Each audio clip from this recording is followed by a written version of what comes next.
Hello, team, and welcome to another ATP Geopolitics video with myself, Jonathan MS Pierce. This is a Ukraine War Update Extra video, giving you those nuggets and tidbits to give you a greater understanding of the war in Ukraine. We're going to obviously speak quite a bit about Prigozhin and the activities yesterday. That is just one of the big topics, and it's still ongoing, so it does deserve quite a bit of time. But I just want to go first to talk about Russian disinformation. It's something that is always with us. You'll have Russian voices in the threads spout this kind of nonsense. Russia's daily disinfo briefing by the MOD includes one worrying video, says Tim White. And I think that's Tim White saying, yeah, this is worrying that this has happened. But I'm going to give you a little bit of a rebuttal to that. So, a massive explosion said to be near Kupiansk in Kharkiv region destroyed the fortified area of Ukraine's army and stocks of ammunition. This is a really significant explosion, right? And we'll look at it in it afterwards. But I mean, that is a huge explosion with some massive shockwaves going out. And that, if that did happen to a Ukrainian ammunition depot or dump, then they've obviously lost some pretty explosive munitions there. But as some people have stated elsewhere, there are claims that this is a Ukrainian hit on a Russian position. So Ukraine nuked the Russian defense line near Robertino in Zaporizhia. Now, why I believe the Ukrainians and not the Russians is as follows. I mean, I've got good form for doing that. The Ukrainians are often a lot more reputable and reliable than the Russian claims. If this is an attack up in Zaporizhia, up in Kupiansk, near Kupiansk, then it is rather odd, don't you think, that this explosion has happened right next to three lines of dragon's teeth. There is nowhere, particularly up in Kupiansk, where the Ukrainians are on the back foot. So the Ukrainians have ceded land near Sinkivka to the Russians. That there's nowhere where there would be these dragon's teeth next to Ukrainian lines. And that would only happen if Ukraine have advanced towards Russia, have taken ground, and then been hit. So the Ukrainian claim that this has happened in Robertina is far more likely than the Russian claim that this happened up in Kupiansk, and they just haven't done too much of due diligence in terms of working or making their claims and working out their narrative there. So, as someone else has pointed out here, yeah, sure, Ukrainians will place ammo right next to a Russian defense line. It seems patently obvious that is definitely not up in Kupiansk. If the Russians were a little bit cleverer, they would have said this is hitting Ukrainian positions where they have advanced in Zaporizhia, but they haven't said that. And so the Ukrainian claim that this is a hit on the defensive line near Robertina is far more sensible. I'm sure someone could try and geolocate that. But anyway, Russian disinformation. And yet another reason why we don't believe the Russians. There'll probably be Russian voices in our thread below that would have made this claim, right? Would have made this claim today. They might have made it in threads elsewhere. And now you've got the ammunition to say, yeah, no, that's BS. Okay, going to Prigozhin and the fallout from that. Let's just go to some updates from the Guardian, but you can get these kind of nuggets of news from any of the mainstream news organizations. There's a little more detail on the comments from Vladimir Putin, which have been aired on Russian state television on Sunday. So today, these are comments he's made today. He did not, and I knew this would happen. Because actually, if I was Putin, I'd probably do the same, which is how do I communicate the absolute hot mess that was the last 2 days in Russia?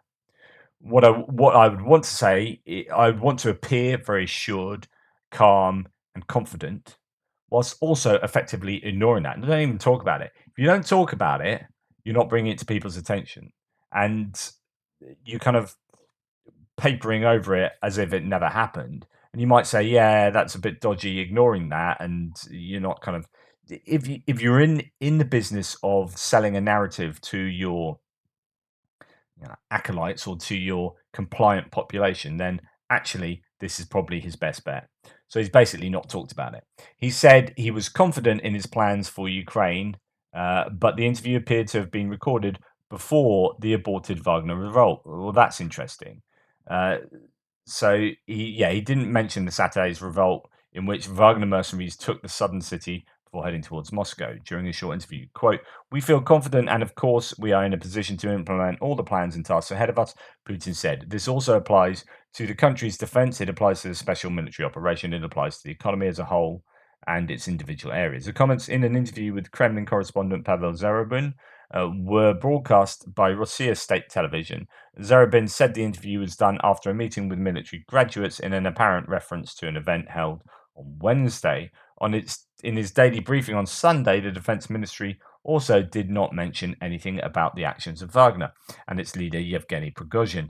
Asked in an interview how much time he dedicates to what Russia calls its special military operation, Putin said, "Of course, this is paramount.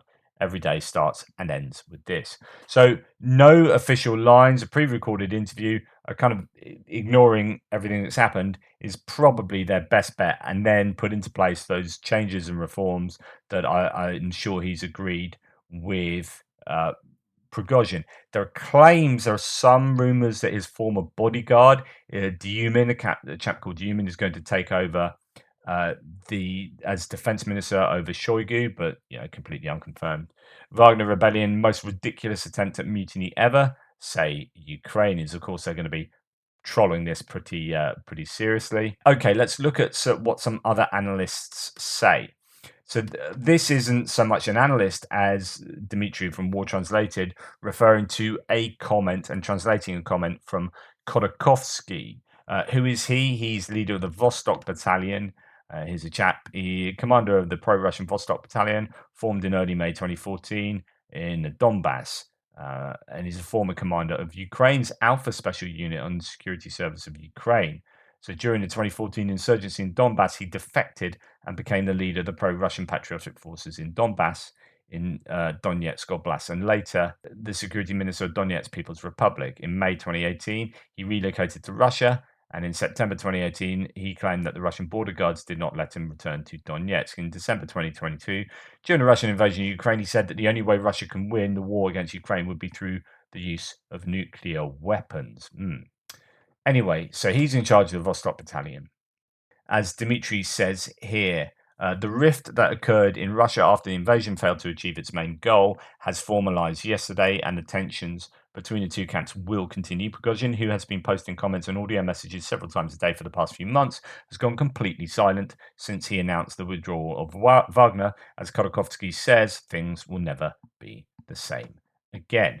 Our country, says Khodakovsky, will never be the same again. The convoy of Wagnerites was not moving on the asphalt, it moved through the hearts of people, cutting society in half. We pray to God that the enemy would not take advantage of the situation and throw all the resources into battle. We would almost have no chance.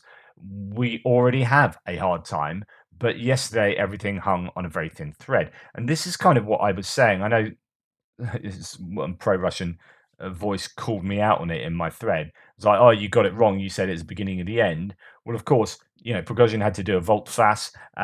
Putin and Prigozhin basically had a hurried, kind of panicked agreement that meant that both would survive rather than at least one of them dying or going to prison forever. And that seemed to be the most mutually beneficial outcome. But it doesn't mean it's not the beginning of the end. The cracks are there. And this is kind of what Khodorkovsky is saying here. Uh, and it's the agreement with my position that everything was hanging on thread yesterday. Very thin thread, he says. And those who understood what was at stake and how close we came to a defeat will never understand those who shouted glory to the Wagnerites, rejoicing that someone challenged the authorities. This is what I was saying this morning, is that those people cheering in the streets of Rostov on Don, I don't think were really cheering the Wagnerites in per se. They were venting their frustrations about Russia in general, about the war in general, and I think that was a vehicle with which they could do that safely.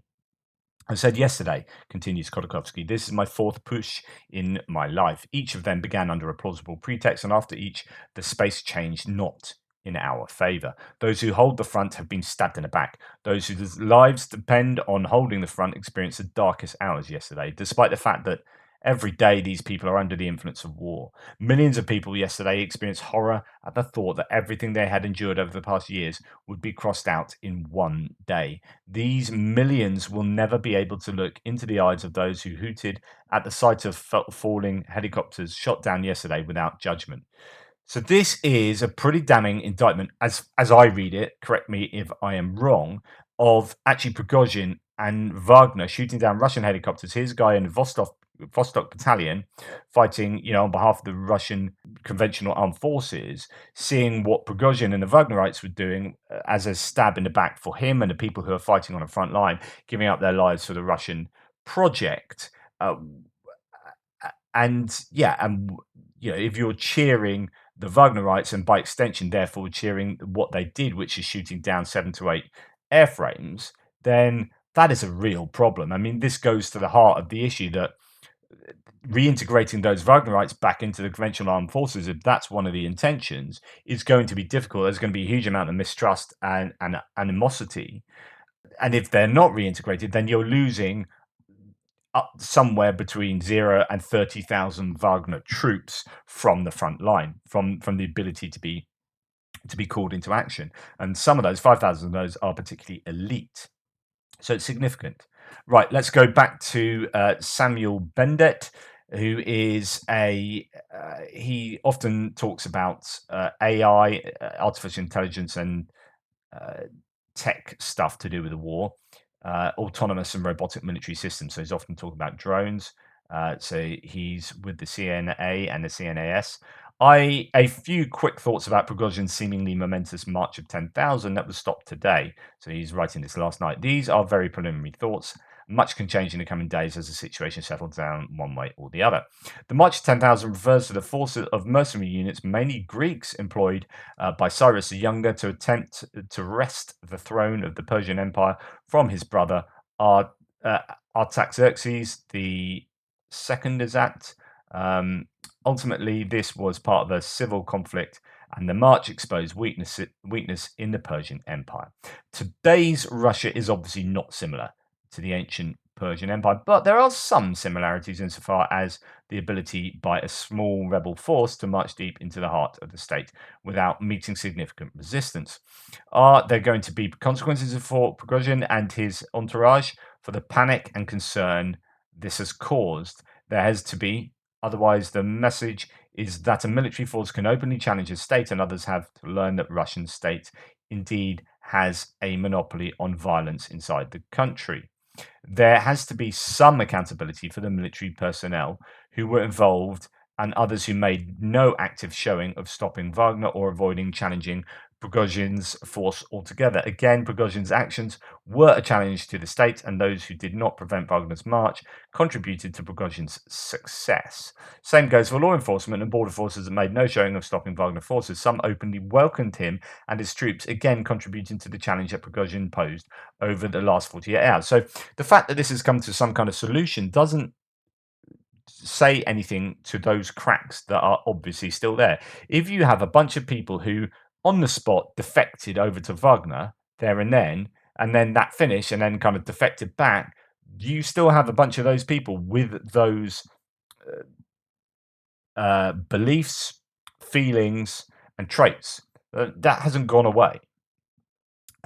Prigozhin's march caused significant stress to the state infrastructure. Roads, bridges, highways were affected across the country. Yep, they dug up a load, bombed the loads, and now they're going to have to fix them. Someone will have to be held accountable for fixing this mess. Despite his public statement that this was a march for justice, in the end, Prigozhin still challenged Putin and his administration. Those politicians who said nothing about the crisis were too meek in their critique of Prigozhin were noted by the Kremlin. So there'll be a lot of people in the Kremlin thinking, okay, because what I was talking about, how part of the preparation would have been to have put feelers out in Moscow, in the Kremlin, amongst the elites, as to who would swap sides as they approached, right?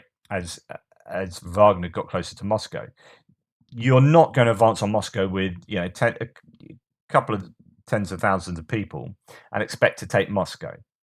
You if everyone in Moscow is against you, you ain't going to do that. So the assumption is there will be a load of people who would have changed sides and defected, turned coat, and supported Prigozhin. So the question now for Putin and the Kremlin is, yeah, who were they?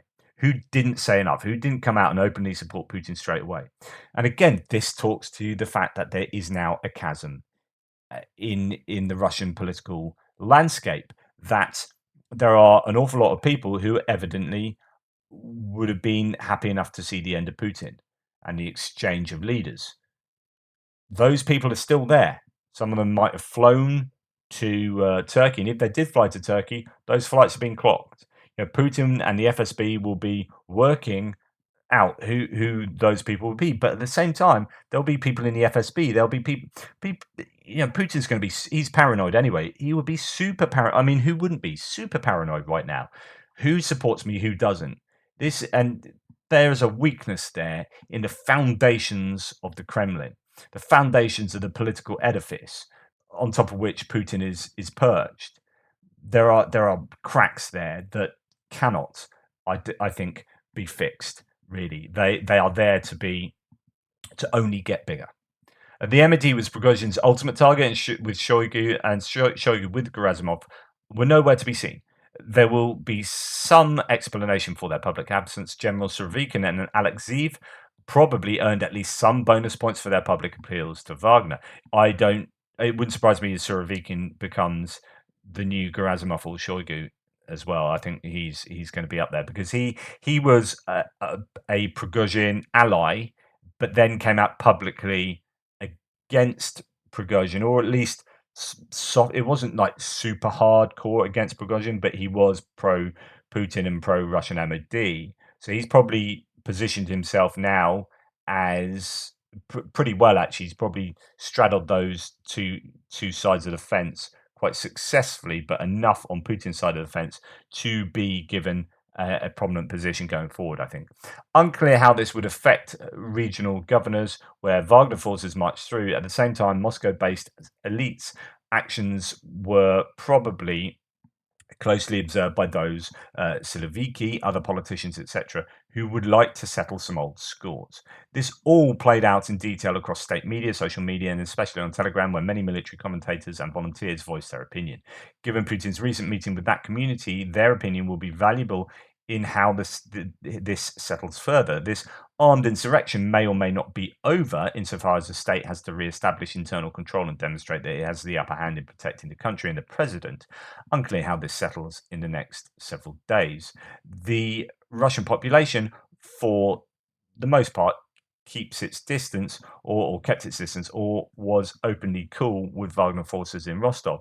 They also did not panic, as numerous social media posts showcase. The almost fatalistic approach demonstrates the population that is either tired of war or does not ultimately care about elite politics. I've talked about this before, that you've got, well, a century of political disenfranchisement.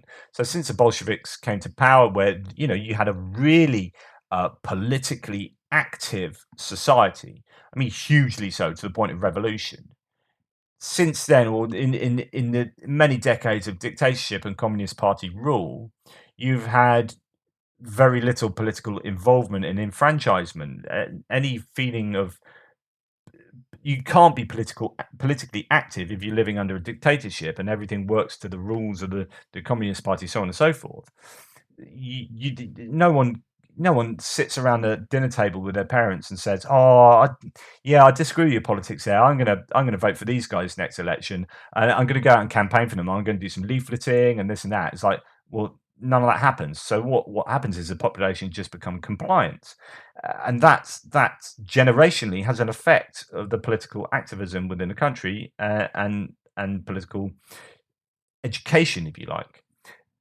So that when the 90s came along and you suddenly had this opportunity to embrace democracy and capitalism as well, and globalization, it was really easy for that to go wrong. Like the population weren't really very ready for it, mistakes were made, and it was a case of oligarchies and kleptocracies, and a few people taking a lot of control and a lot of money, and that we are now at a place where Putin is a dictator and he's also the richest man in the world, and those two things went hand in hand. So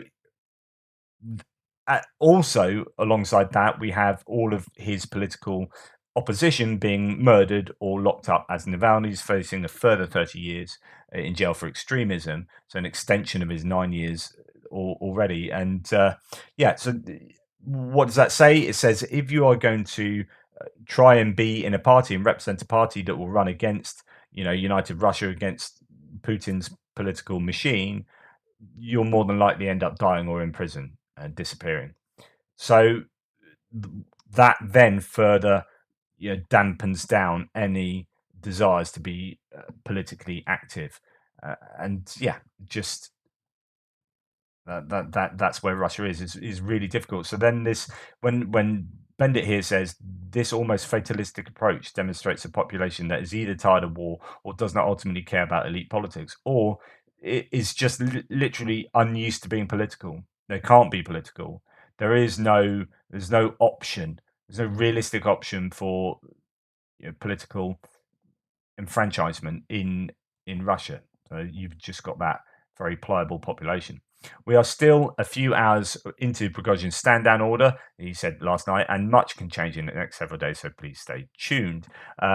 Okay, going on to Mark Hartling, who's a former Bradley crew member and general. It hit me with thinking of Prigozhin in the wrong way. His actions have confused us the last 48 hours and beyond, because we see him as a leader of a large mercenary body fighting for pay or freedom from jail instead of what soldiers fight to defend, the state. After some research, I'm now concluding he fits the definition of a modern-day warlord with these attributes. Here are the characteristics of a warlord: an individual with limited military skills. Yeah, he's not a military man traditionally. So he was a chef, school dinners and whatnot. Then got into providing meals for the military, and then kind of slipped into starting a mercenary organization, whilst also starting troll farms to interfere with elections around the world. Just as a sidebar, I said the other day in one of my map updates that Prigozhin and Russia interfered with the US election in 2016. And someone said, I was really with your whole video until you started your rant, and it wasn't a rant, about interference in the US elections. Right. Don't confuse interference with the US elections and the 2016 Brexit election and the 2020 US election, 2016 and 2020. Don't confuse interference and meddling with collusion, right? We can part the collusion accusations about Trump and whatnot. This is interference. Now, they interfered. The data is there. Like Facebook have admitted they've interfered. Twitter have admitted they've interfered. The data is there. Prigozhin has said, we interfered before, we're interfering now, and we will continue to interfere. And he has a troll farm that is under his employment that is interfering. And as I said the other day, like the trolls on my threads below who will be commenting on this video and giving you pro-Russian nonsense aren't just doing it on the war. They're doing it on politics, and they'll do it in many countries, and they'll support whichever party will cause the most discord, right? So don't say, oh, I turned off as soon as you started talking about interference, like you're just wrong. I'm not wrong. Like all the data is in. I'm right. You are wrong. They are interfering. It's not to say that Trump wouldn't have won that election, right? That's not what I'm saying. I'm really not making a comment on that. I'm saying that Russia are meddling in the democratic institutions of many countries around the world, of which the US and the UK are two examples. They're doing that, and we know they're doing that. And indeed, Trump, after realizing that happened, I think in 2018, arrested a bunch of people on the back of some of the revelations that came out of the, I think, the Mueller report. So not to do with the collusion bit, but to do with the kind of interference. And then the kind of reaction to that was belatedly expelling I think it was 18 Russians or something. So, even the Trump administration kind of admitted that implicitly. So it was happening, and it continues to happen. Yeah, and it will happen going forward. Because if you're talking about the easiest way to ruin a foreign nation, right, getting a massive army and sending your troops to their death to fight them is an expensive and very inefficient way to do that. Getting a couple of massive buildings full of people sitting on computers pretending to be other people is a really cheap and easy way to do that, and it's really bloody effective. So it does happen, and don't deny that it happens. It's just, the question is, how do we deal with that? I mean, this is a threat for me. This is a real threat to my own country's democracy going forward. How can we put things in place to stop Russia and apparently China becoming a bit of a threat on this side of things as well? How do we put things in place to stop them from steering the narrative and steering the conversations in our countries in ways that sow discord and misinformation and disinformation, purposeful misinformation? This is a real problem. Anyway, that's a bit of a tie-by, so sorry about that. So where was I? Here are the characteristics of a warlord: an individual with limited military skills, who is accountable to no one, and who has no true ideology, who rules through patronage, who flourishes only when the central government is weak, and who further fragments the politics, the unified military action, and the economics of a central government. There's no contribution in a nation's power, only the individuals. No contribution to a nation's power, only the individuals. If this definition fits Prigozhin, it also suggests that Russia is therefore a failed, though semi-functioning, quasi-modern state. We know Putin is a kleptocratic authoritarian, as I said earlier, so this seems to fit. Would be interested in what others think of this conclusion. Completely agree. I think he is effectively a warlord. He does what warlords do. Russia is no longer has a defense minister, was Shoigu, nor a war commander, was Gerasimov. I don't know. I've not heard official claims about this, but I assume this is going to what will happen. Whatever deal Prigozhin made is fatal for Putin. Coup plotters either succeed or die in a dictatorship. You don't just walk away after doing the coup halfway and incredibly successfully. Coup is either ongoing, most likely, or it already succeeded, unlikely. Only Prigozhin's death will indicate coup failure. Regardless, all roads now lead to 1, the collapse of Russia, 2, Ukraine's complete liberation of all occupied territories, likely significantly faster than could have been best case scenario before the coup began. Now, he also talked about the Air Force colonel's quote that I shared with you this morning. So, building on that, there are these cracks, really serious cracks appearing in the Russian political building, as I said. So, Osync Technical says, still immensely hilarious that Wagner forces managed a near unopposed road march of over 800 kilometers in 18 hours, nearly reaching Moscow, downing multiple Russian helicopters and an extremely valuable fixed-wing platform, all while only losing a single truck in the process. Not sure Prigozhin is actually going to get what he wants in the deal, but Putin's position and arguably the entire Russian government has absolutely been weakened. I'm not a Russian analyst, so I'm not going to make any long-term predictions, but Putin called Prigozhin a traitor only a few hours ago and said those responsible for the coup would face justice. Now, presumably, Prigozhin walks away with his wishes, including what should be effective Wagner immunity and a major shake-up of the Russian MOD. I'll leave at this before I finally get to sleep. Prigozhin probably cashed out his strongest point. I'm not exactly sure what Wagner would have done once they reached Moscow, but the chances of actually capturing any significant Russian leadership was basically zero. And I actually agree with that. Or at least he would have been thinking it's kind of 50-50. And I explained this in my earlier video that I think he made the decision that most probably let him live, but also allowed him to live whilst sort of winning. Putin made a decision that most likely allowed him to continue living and got him the most out of the situation. So both people are A, alive, and B, have gained something. And in Putin's case, that is his gain is not losing everything. Do you know what I mean? Like, you can see it in terms of it's a not negative. So he's been weakened, but I think that's the best he could get out of the whole situation.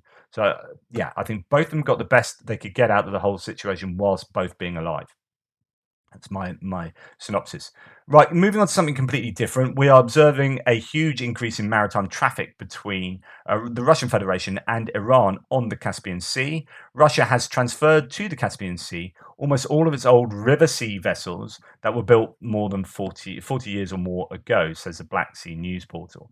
There is just a lot of traffic going between Iran and Russia. I wonder what is being transferred. One might say munitions of different sorts. Right, let's go and have a little dip into the front line. A little bit of news. I don't know if this is news. Like, it's just confirmation of what I said earlier. But Syrian Maps has produced a one of their maps that looks like this. They had adapted their map, and I'd shown that here, indicating there were some gains in this area and just north of Robertina. Well, now they've shown that the Ukrainians have made those gains, and as I've said to you before, that I'm pretty sure that means they would have reached or crossed and breached the major trench lines in that area. And then we kind of go back to here, where we're seeing a massive explosion next to some dragon's teeth, supposedly in the Robertina area. You know, that kind of makes sense of this. And it doesn't make sense of what the Russian MOD are claiming.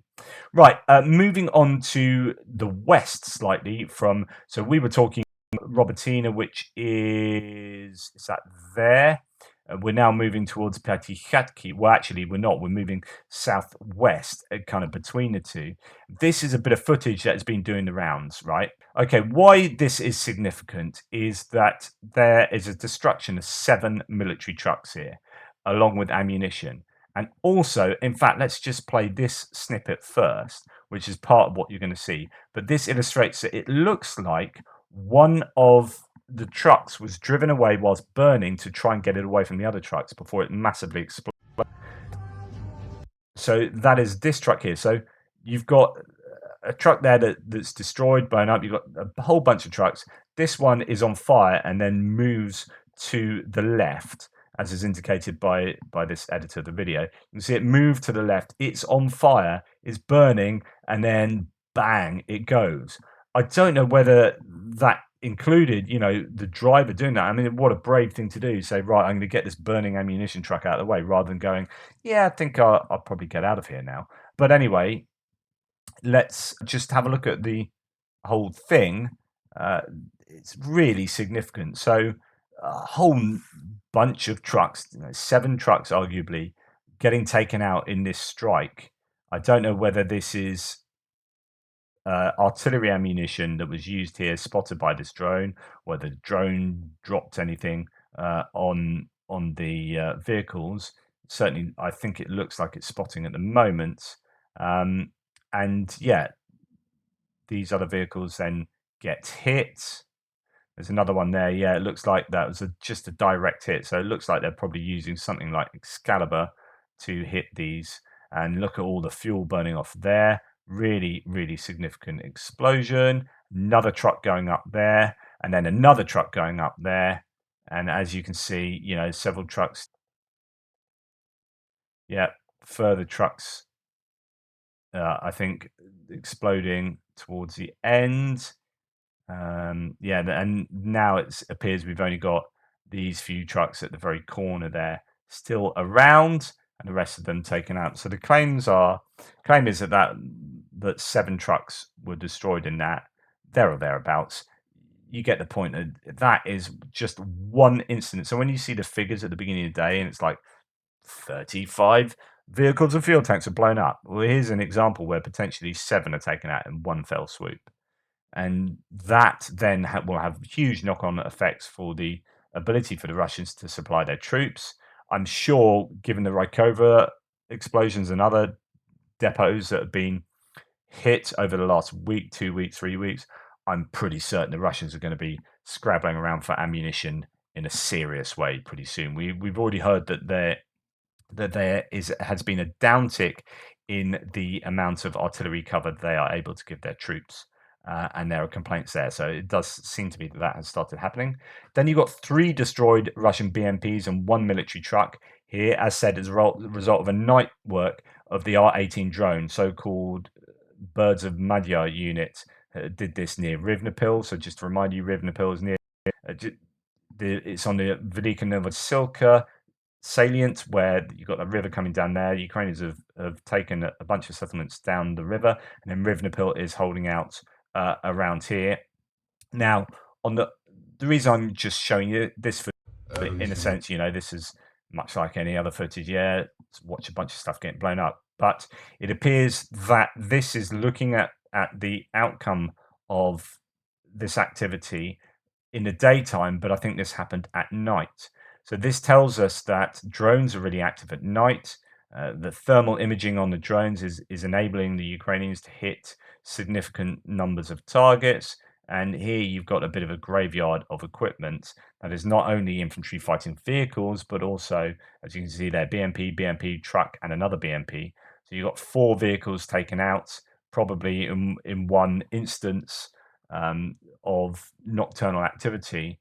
So that is the ability to use those BMPs as infantry fighting vehicles, but also the truck again as a logistics means. So yeah, and that kind of stuff is happening every day, every night, which is really, really challenging for the Russians.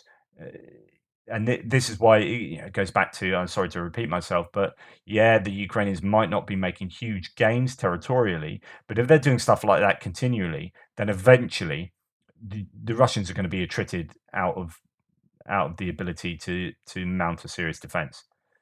And that's when the Ukrainians will hit. So the Russian voices in my thread and elsewhere be like, oh yeah, rubbish counteroffensive or whatever. But I've kind of changed my views on counteroffensive. It is going to be slow and attritional because of precisely this.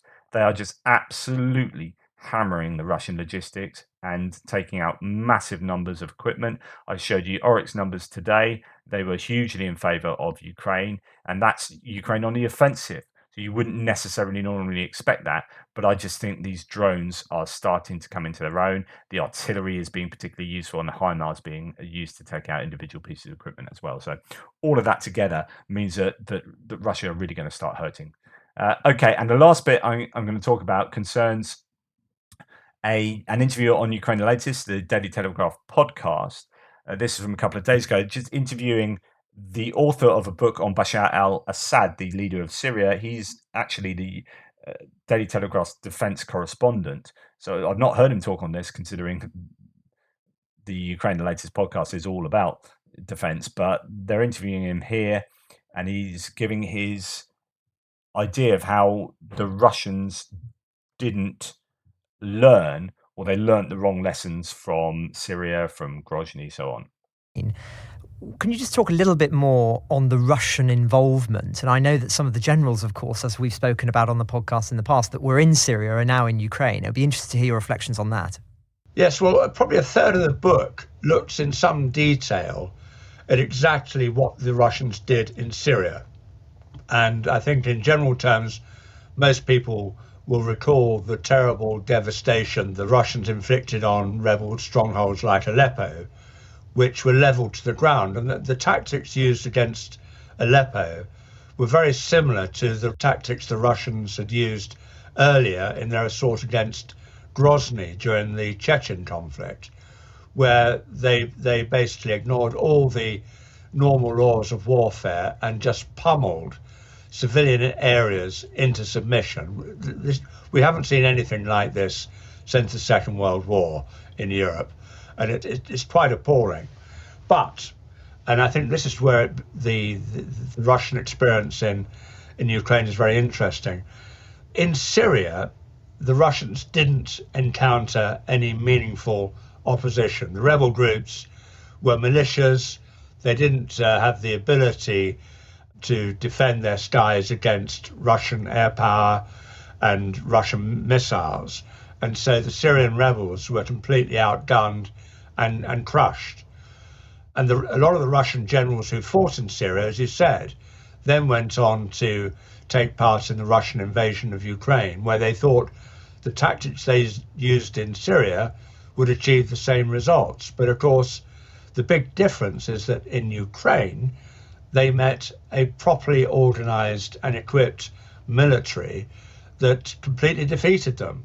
So, I mean, it didn't completely defeat them, but you get the point. I think also hugely importantly was the air defense systems that were in place that didn't allow the Russians to get air superiority and air supremacy, which they would have had in Syria. So they can just pretty much fly where they want and bomb where they want.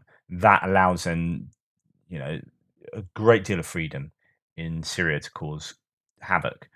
In Ukraine, that was never the case. one of the more important conclusions I reach in the book is that the Russians learnt all the wrong lessons from their involvement in Syria. And while their success in Syria in keeping the Bashar al-Assad regime in power encouraged Putin to launch his invasion of Ukraine last year, the military was in no fit state to carry out the kind of sophisticated military mission that was required to achieve any of its objectives in Ukraine.